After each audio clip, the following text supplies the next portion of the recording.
So just thought I'd show why I had issues getting the monitors mounted. So this is the base mount, obviously the monitor attaches to on the far side. As you can see, there's limited adjustability on here, there's a few mil either side.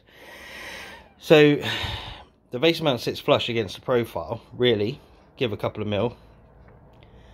But because of the new monitors, the cables come out the back, so I need space. So what I've had to do, so what I said in the last video about having spare parts, is that I've had to use angle brackets on the profile to push them forward as far as they could go, just so I can get enough room for the cable. And if you look, there's literally just enough cable behind the profile to get them on. Obviously this caused an issue where I've got limited adjustability. It's a real pain in the ass to get the monitors moved around and stuff if I need to get any of this on. Let me get rid of that base mount. So if I need to move these monitors left or right, it's a real pain in the ass because the bolts are located right on the underside. You can only see my finger under there. There's a bolt against this side of the profile, which is so difficult to get an Allen key. There's literally just enough room to get an Allen key behind it if I need to move it either left or right to adjust it. And because of the corner brackets, they angle slightly forward. So what it does, it's actually, well, it angles slightly backwards, so it's tilted my monitors back a tiny bit. So we end up, what I've had to do, if I can get behind here, you ignore the gap, you can't see it when I'm sat in there, because once you're here you can't see it anyway. But you might be able to see what I've had to do. I've had to put the monitor slightly behind the front monitor, just so I can get the angle I need. So you can see there, my finger's gone behind the front monitor. So I've had to stick the monitors slightly back a little bit, just so I can get the angle I need because of the tilt. But you can see that the gap at the top is bigger than the gap at the bottom. So this is the only other thing I need to adjust. Might see if I can put some kind of spacer behind the angle brackets, or at least maybe under the vase mount, so I can pull the monitor in. And then I can get them flush, and I'll be able to bring the monitor this way a tiny bit to get them all lined up nicely. But other than that, it's all good to go, really. Yeah, it's just a pain in the ass getting in and out more than anything. So if you look at this, you can see, I'm just stood on the base mount, there's very little room to get in and out. So obviously I have to have it up against the wall as well, which doesn't help. So it is a bit of a squeeze. I can pull the monitors out a tiny bit, but not a lot, because obviously they're behind the main monitor. I can't pull them out so much. I can push them in, which is handy. I can collapse them in, make them flat, so this one doesn't pop out so much when I'm not using it.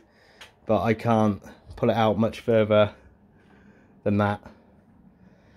So if I get them all lined up properly, I can move the whole monitor this way a little bit, have it lined up with the edge of the screen, and I'll have a bit more movement to pull the whole thing out, and then be able to get in and out a little bit easier. I'm an old man, I can't be climbing in and out of things like this all the time. So yeah, so now I just need to have a really good tidy up in here now, just clear away all the spare cables, all the spare bits and bobs I've got. I'm still trying to work out how to mount my pedal deck. I have got a spare bit of profile, but I don't have any more angle brackets, which I need. Obviously I need like this. You can see how it's attached, so I want to put a bar across here, which I have, but I need at least 2 angle brackets, because the bar I've got will probably only come up to about here, to about 2/3 of the way across, and then go from there, really. So yeah, I haven't really decided. So obviously I need enough clearance that it's going to clear the cables, so I kind of need it will be mounted about here, which is fine. At the minute I was going to mount it under here on that bar. You can see the camera there, but you literally, this is a shot you get. It's so close you can't see anything anywhere. There's no point using it. So this is the ideal position, really, that I want. So once I've got that sorted, that'd be the only other thing left, really. But yeah, so I'm happy with how they're mounted at the minute. But yeah, if I can get a little bit more adjustment, the front monitor is not the problem. I just need to be able to pull the tops of the side monitors in a little bit and then go from there. But yeah, you can see there's how close the monitor is at the bottom compared to how much further away it is at the top, because of the way they're angled backwards. So yeah, so maybe, I don't know, try and look at a spacer of some sort behind the bracket, but that's all I can do. So microphone is actually mounted on the back of the profile for the left monitor, which has made it more stable. It doesn't wobble around as much now, which is nice, because that bar down there isn't attached very well anyway. So yeah, so I'm looking at, that's the most stable point, and obviously our webcam mounted up in the top corner, so the camera view is a little bit different, a little bit of a blur on it because of how close it is. The camera struggles to focus, so something else I need to look at as well, get that right. But yeah, other than that, nice big tidy up in here. When I get the time, I've had an extremely busy week or so, I ain't had really time to get up here and actually sort it out properly. All my time up here has been spent actually driving on it and getting used to it. But yeah, just a good tidy up, and that's it really. Right, anyway, catch you later.